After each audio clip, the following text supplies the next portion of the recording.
Hi, welcome to this episode of Ask Amy. Today, we're focusing on divorce. Not something that I've ever really done a story on in all my years of consumer reporting, but I wanted to talk about it today because we've got a special guest, Trey Yates. You're a board-certified family law attorney practicing here in Houston. Yes. Thanks for coming in. It was actually what you do, this whole thing called The Guide to Good Divorce, which is what got my attention. You hold seminars and sessions. I mean, what would you call them? Seminars? Yeah, they're educational seminars for women. Yes. Back in 2011, I put together a separate 501c3 because in my own private practice, I saw that the traditional application to women going through divorce was just not meeting their needs. So I thought, you know, what can I do to give back to this community that's been so generous with me? And I came up with this idea. The Guide to Good Divorce. I kind of laughed because I was like, is there such thing as a good divorce? It doesn't feel good to most people going through it. But yours is, like you said, mostly for the women in the relationship. Right, and we're not saying that divorce is good, Amy. What we're saying is that the mindset that you bring to the process can be transformative. Because a lot of times I have successful women that own their own companies, they're successful in their business, but this is something that can send terror into anyone's life. Because suddenly do you remember Maslow's hierarchy of needs from college psychology? Right. You know, Maslow said that if you feel secure in terms of housing and safety and food and stuff like that, then you can start to develop yourself, you know, in terms of evolution and spirituality. And so what happens with divorce for a lot of ladies is that suddenly that first rung is yanked out from underneath them, right? And even if they're the ones that initiate the divorce, life is going to change. And when you have children, it changes not only for you, but also for your kids. Right. And so what we believe at the Guide to Good Divorce, and what we talk about in these seminars, is that if you can look at it as a process and be focused and engaged, then it can be a path to a more positive, transformative life. Got it. And we have ladies that have been through the process, come back at our seminars and tell their own stories. Oh, and it's very inspirational because the ladies that are there, they get to see that they're going to get through this and their life may be better. It's going to be different. Yeah. But it may be better. It's really interesting because I think that anybody going through divorce, you were saying, you know, there are all these misconceptions from just things that you hear in normal conversation about like, oh, this, or just ask for that, or you'll get this. And a lot of these things you don't know until you may be going through a divorce, that those are simply not true. Absolutely. But there was no real place for you to ask these questions or learn this information, or maybe you didn't have a need to before. Or the conduit for information is your hairdresser or your mother or your sister or your best girlfriend that may have been through the experience themselves. Not really the best place to get advice for a legal proceeding. Right. And this is also kind of a shocker for a lot of people, and that is a divorce is a lawsuit. You're in the highest trial court in the state of Texas, okay? Sure, most of our divorces end because people get together and they put together an agreement in mediation or informal settlement conferences.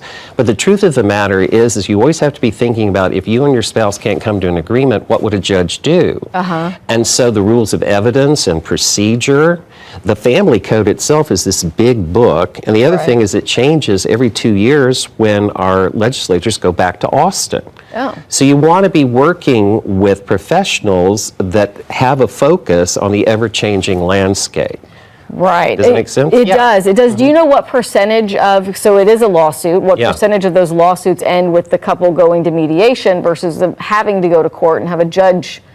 Yeah, I think about 80% of cases, divorce cases, end because people get together and confer, put together an agreed parenting plan for their children, or make a reasonable financial decision in terms of how to divide up the stuff. All right?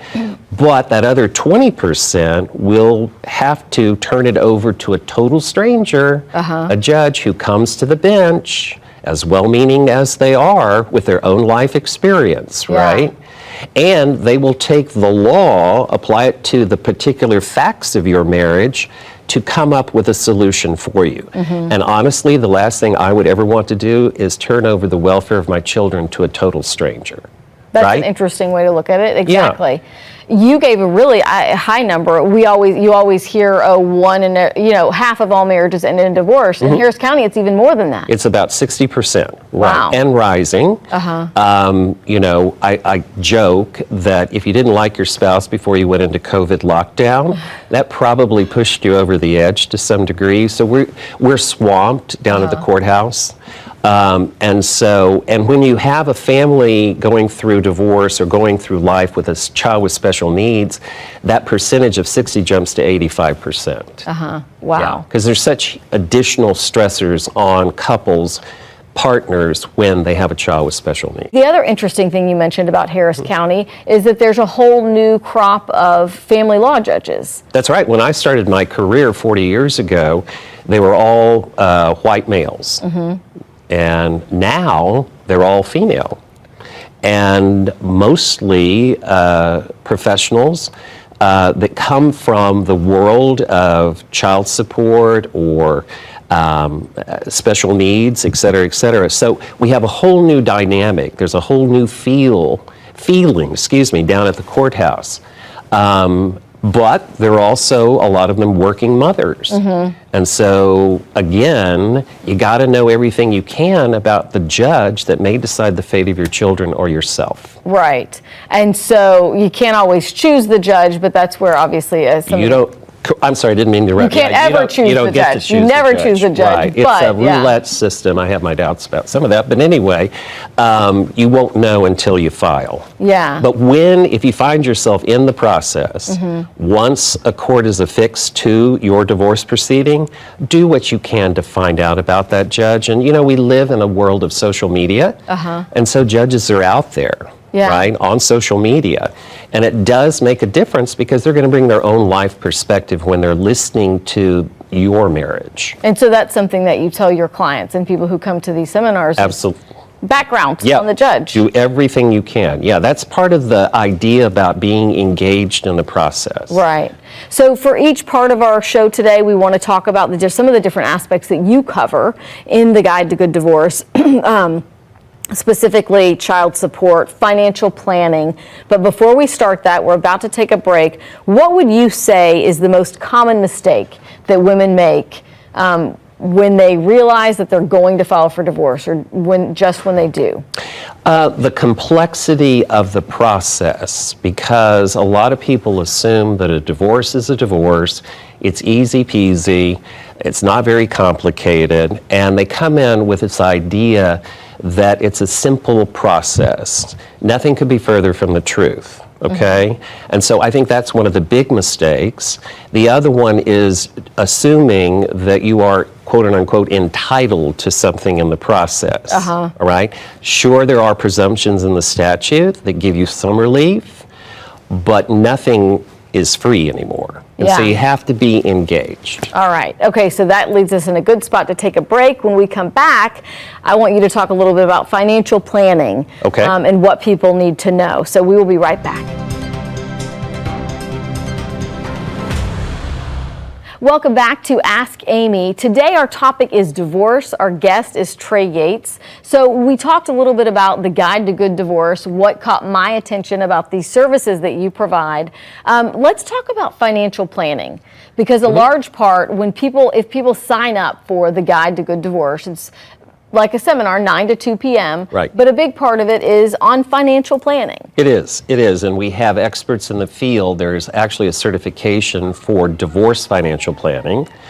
And so I know when to stay in my lane as a lawyer and when to turn it over to other experts. So one of the things that is critically important is you got to know what you have and you got to know what you owe.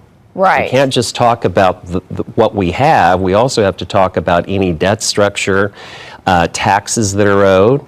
And in a lot of the ladies that I work with, for whatever reason, they don't know everything that they should know about their finances. Right. You hear this a lot. Yeah, some of my clients are, chief financial officers of corporations. But usually in a marriage, someone has been the bill payer, someone's been the one who's managed the finances, the one who's dealt with the CPA and putting the tax returns together.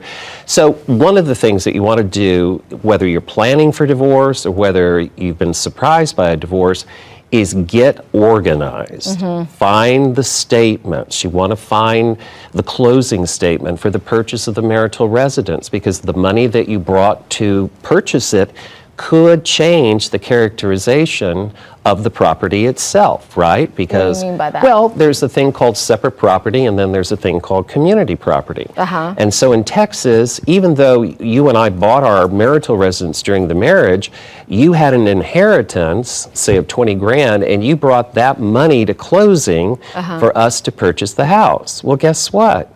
The house may be your separate property, not community property. Okay. So again, you want to make sure that you have the supporting documentation to be able to show the court, show the other lawyer in mediation that there's a difference there, okay? So we got to know what we have and what we owe. And one of the other things is we got to know that not every dollar in the divorce process is the same.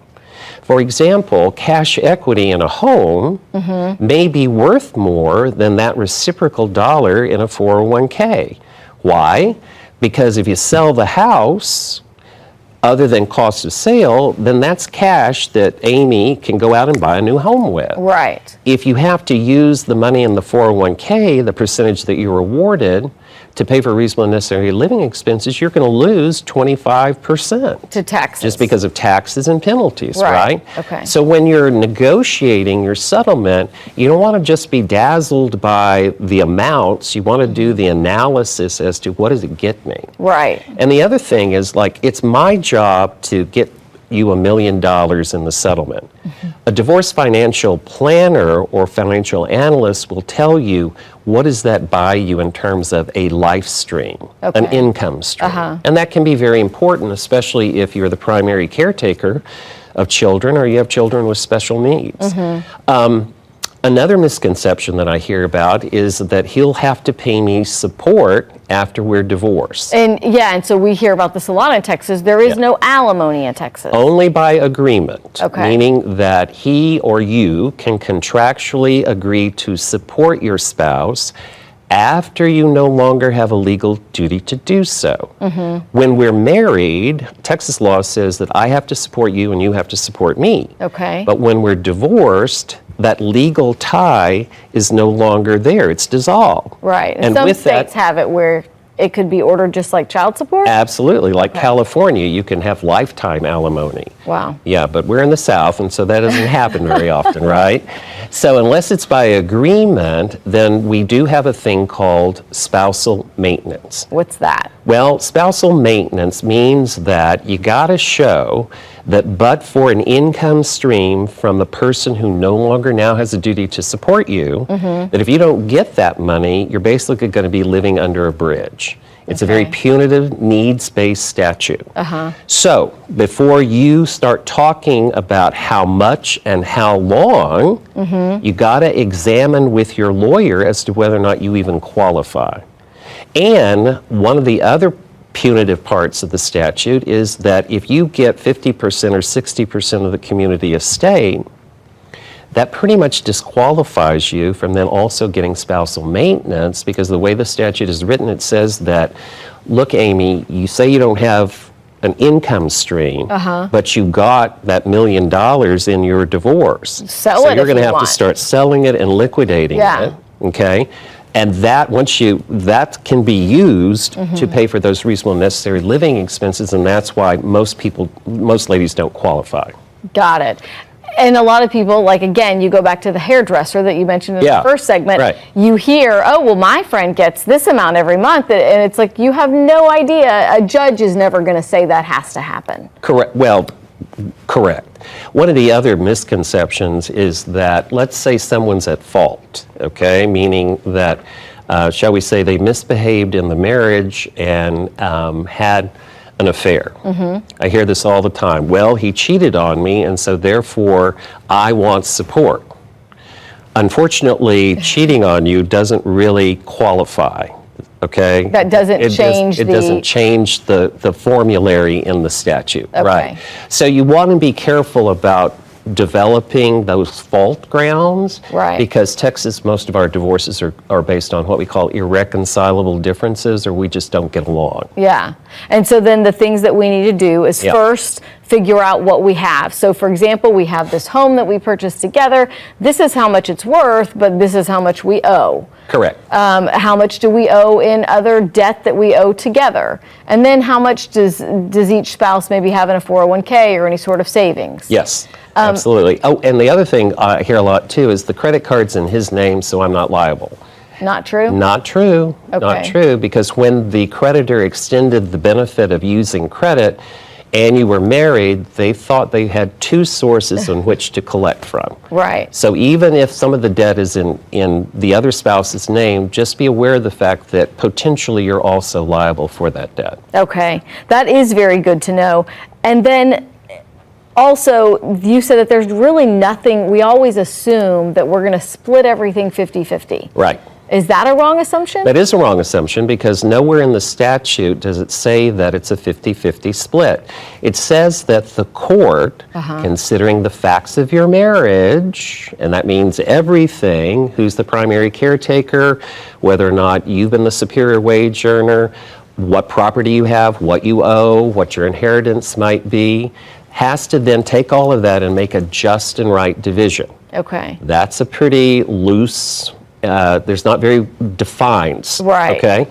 And so when you go into it, you want to start asking your lawyer whether or not you think the facts of my marriage would warrant the court in awarding me more than 50%. Now, don't get hung up on on percentages until you know what each percentage point is worth. Right. A lot of my ladies say that their girlfriend got 60% and they have to get 60%. But they don't know what those percentage points are worth. So you don't want to just be paying a high-priced lawyer to go and advocate for that delta when you don't know what you might get. And what you mean by that delta, just for people who don't understand, so say you add up everything that you own together, all of your assets, how much money you have, you add up everything that you own, and then you say, okay, so here's how much we really have after you take away the liabilities. Right. And then you split it. And then if I'm paying somebody $400 an hour to try to get me more of that percentage and it only ends up being $15,000, I probably not wasted worth my money. Right. So that's interesting, because in those cases, your attorney is there to represent you, but you're almost feeling like, I need to figure this out on my own, because of course the attorney is going to say, sure, I'll help you do that. Well, right? to a degree. Most lawyers really are decent people, especially divorce lawyers. I'm a bit prejudiced because I've been doing it for 40 years. But I'm saying that, this is what the philosophy of the Guide to Good Divorce is about, and that is get information, stay engaged, ask questions. This is not a time to be passive and let things happen to you. Right. Even if you feel powerless, Yes. you really aren't. Right. And never going to a mediation or showing up in court because your ex-spouse or soon-to-be ex-spouse has said, this is all going to be amicable. Oh, goodness. That should set off a lot of red flags. If he comes to you and says, let's share a lawyer, first of all, it's unethical for the lawyer to do that. That should be a big warning sign, okay? Or let's go to mediation because the lawyers charge too much and we're going to lose all this money in attorney's fees. Don't go to mediation if you're not prepared. That's the message. Yeah. Don't go unless you are prepared. Because I think some people hear like, oh, this is a time where we can lay it all out there, we can both talk, we're going to come to this agreement. Right. But it can still be quite contentious. Absolutely. And why wouldn't you want to negotiate from a position of knowledge and strength, right? Right. So don't go into it like a deer in the headlights. The system is rigged so that you have to show your hand. Before I play it, I got to show you everything that I have, and you got to show me everything that you had. So you are entitled to all of those financial documents, whether he's taken them out of the house and hid them or not. There are ways of getting them back. So, and that's what lawyers help you do. They help you organize and get access to those documents if you can't retrieve them yourself. Okay. All right. When we come back, we're talking about probably the biggest thing people want to know about in divorces is child support. And you specialize in divorces with kids with special needs. So we're going to touch on that as well. We'll be right back.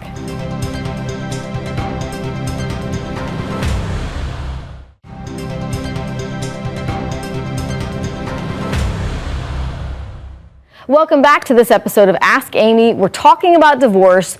Trey Yates, certified family lawyer, talk to us about child support. Yes. This is probably one of the biggest sticking points, and this is our shortest segment right now, so I want you to just go and tell us about all the things it doesn't cover that you're thinking might be provided for your children. Yeah, absolutely. So the statute is written where the obligor is what we call it, the person who's paying the child support, can only be ordered to pay periodic ongoing child support.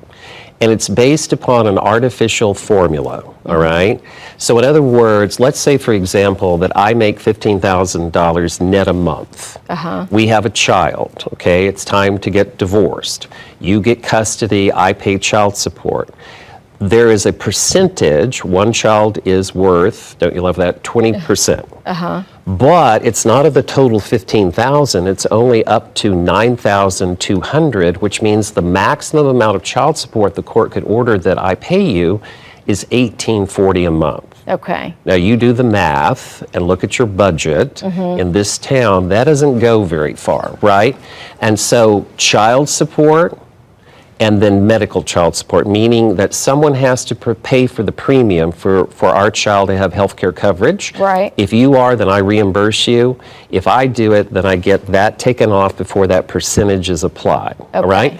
What the court cannot order is the payment of private school tuition, summer camps, extracurricular activities, our daughter's wedding, college. There is no statutory authority for a court to order that you pay for our children's college. If your kids are in private school, when you're divorced, you take that $1,840 and you do what you want with it. Or if you can, then of course, above that child support, an agreement should be entered into for the apportionment of the payment of private school, and then of course all of the incidentals that go with having our children in private school, right? Right.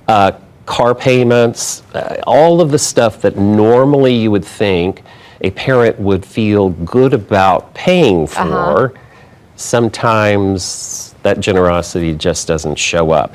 And when you go to mediation, you always want to think about risk assessment.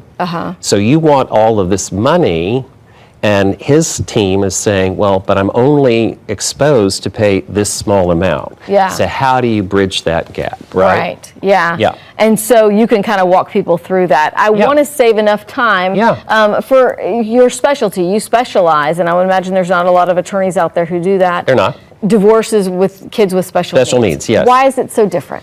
It's so different because the components are so different when you have a child with special needs, okay? First of all, we don't offer an awful lot of benefits in the state. And so those that are provided, you have a 10 to 15 year waiting list for Medicaid waiver services. Most private pay is exorbitant for facilities, residential or day have.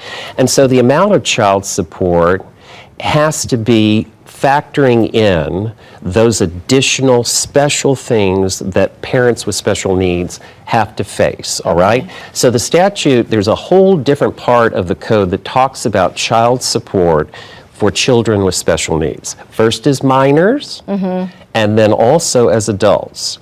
Because unlike anything else in the statute, if there is a finding that your child has a special need that renders them incapable of self-support when they emancipate, then someone has to pay child support indefinitely. Okay. The method in which they pay it is also very important so that the child isn't disqualified from SSI or Medicaid, which is through what we call a first-party Medicaid payback trust.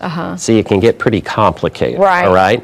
And so a lot of lawyers really just don't do this work, so you want to be working with someone, if you do have a child with special needs, that is well-versed in the world of guardianship and family court, because the two really don't like to talk to each other, though they should. Right.